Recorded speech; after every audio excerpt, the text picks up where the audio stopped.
Hey, Hannah Mouse 1 here. Welcome to the 12th and final day of the 12 Days of Scratchmas challenge, where every day I show you how to make a super simple mini game in Scratch.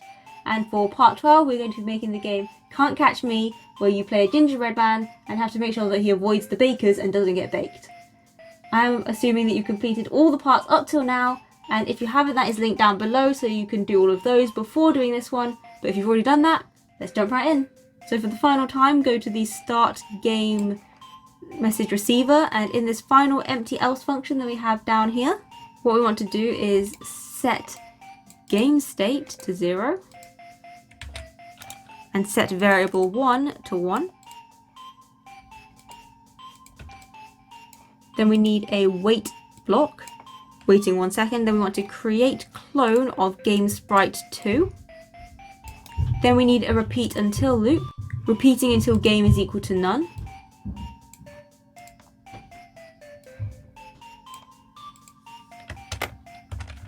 Then we want to wait until mouse down. And then we need an if else function. If variable 1 is equal to 1, then we want to set variable 1 to 2, else set variable 1 to 1. Then we need another wait until block after this if else function. Set to not mouse down. This will just allow you to switch the gingerbread man from one side of the screen to the other, and that's all that we need for the game start script. So now let's go on to the clone define script. Scroll down till you find that. First we need to go to 0, 0 block. So go to x0, y0, switch costume to lane, set this type to lane, set this type to lane, and create clone of myself. Drag that in. Then we can copy these 4 blocks, change the x value to -70 and the y value to -130. Switch costume to gingerbread 1, set this type to gingerbread,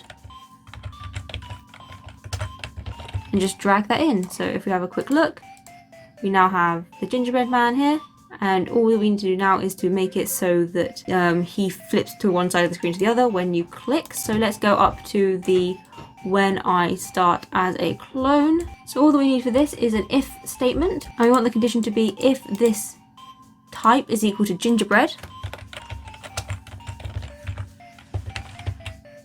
and then we want an if else statement in that, there being if variable 1 is equal to 1. Quickly drag that in, like so. In this case, we want to set x position to -70, else we want to set x to +70. Now, if you have a quick look at this, you can see that as you click, you can get the gingerbread to flip from one side of the screen to the other.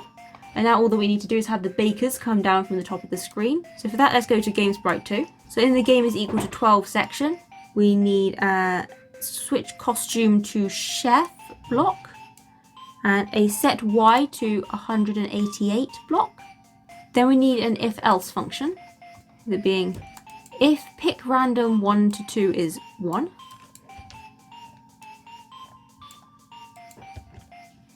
then set y, then set x to -70, else set x to 70.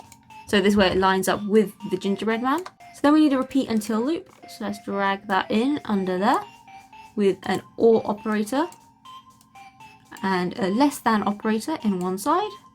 Then this be if y position is less than -170 or touching game sprite 1. Then we need a change y by block and a multiplication operator in that, and then addition in one side. So we need to be change y by score plus 2 multiplied by -1. Then we need an if else function, with the condition being if y position is less than -170, we can just copy that in from there. Then we want to change score by 1, create clone of myself, and delete this clone.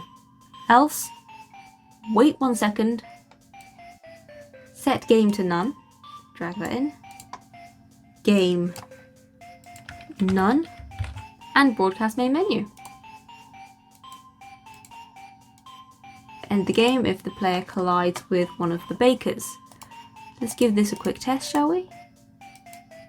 As you see, the baker's coming down from this side. You can hop over to this side to avoid him.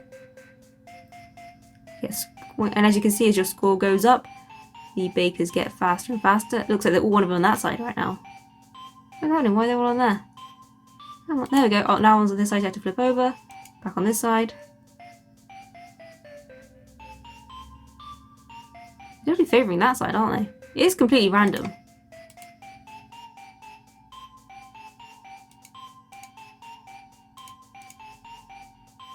Collide with it, it pauses, and then it just ends the game. So what we're going to do is add in some sound effects. So in this else part of the function, when you collide with it, you're going to start sound incorrect. And if we go back to game sprite 1, if we go up to the in the game start script, we're going to wait until mouse down, then we're going to start sound page 1. And that's all that we need to do. So you have completed all 12 days of the 12 days of Scratchmas. Well done, I'm so proud of you. If you like the series, then please like and subscribe. It lets me know that there's something to see more of. I want to know what you think of this like in front of the camera style of tutorial while I'm coding live whilst recording with you instead of the pre-recorded style I normally do. I'd love to hear your feedback on it. I hope you have a wonderful Christmas, and apart from that, I'll see you next week with another video. Bye!